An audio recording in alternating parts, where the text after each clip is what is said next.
Do you really need to spend $150 on a Cloudlifter for your dynamic mic?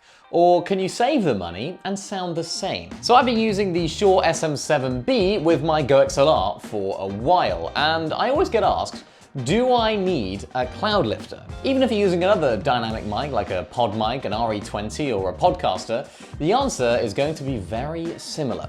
Let me show you. Dynamic mics like these are low output, which means your interface has to crank up the gain to get your voice to a good level. Some interfaces can handle that fine, whereas others start to add a hiss when you push them near to the maximum. A Cloudlifter, just like this one, gives your mic an extra 20 to 25 decibels of clean gain before it hits your interface, which usually means less noise and more headroom. So let's compare the SM7B with and without a Cloudlifter. Firstly, no Cloudlifter, gain set to 55 decibels. So this is me talking without the Cloudlifter. This is gain set at 55 decibels, no added editing in the GOXLR software, and this is a normal speaking volume. Now with the Cloudlifter, same mic position, but I'm gonna lower the gain because the Cloudlifter is doing some of the work. So this is me talking at a normal volume with the Cloudlifter without any editing in the GOXLR software. So if I normalize these clips in software, the Cloudlifter version actually has less noise floor, and if you're a quiet speaker, this is really where it shines.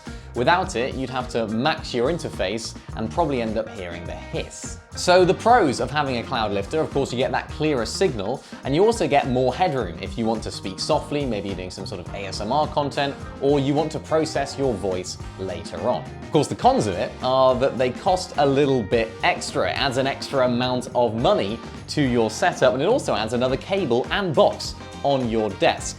And it's also not needed if your interface already has 60 plus decibels of clean gain. So do you need a Cloudlifter? Well, if your interface handles your mic cleanly at normal speaking volume, you can just skip it. But if you hear hiss or you're a quiet speaker, a Cloudlifter is a very simple fix. So I would actually advise not buying a Cloudlifter straight away if you're getting a new audio setup. See how your mic sounds with your current interface, and then make the decision on whether you need one.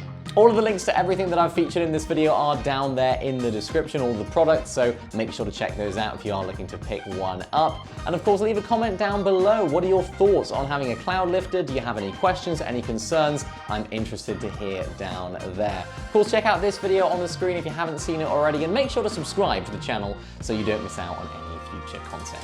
Thank you all for watching, and we'll see you in the next one.